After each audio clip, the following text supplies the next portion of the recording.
একটি শান্ত গ্রামের পাশের ছোট বনে খেলতে ভালোবাসত আরিবা নামের একটি ছোট মেয়ে।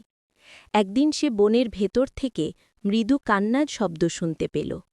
ভয় পেয়ে এগিয়ে দেখল একটি সাদা খরগোশ কাঁদছে, তার পা ঝোপে আটকে গেছে। আরিবা আস্তে করে ঝোপ সরিয়ে তাকে মুক্ত করল। খরগোশটি ভয় পেয়ে পালিয়ে যেতে চাইল, কিন্তু আরিবা মৃদু হেসে বলল, ভয় পেও না, আমি তোমার বন্ধু।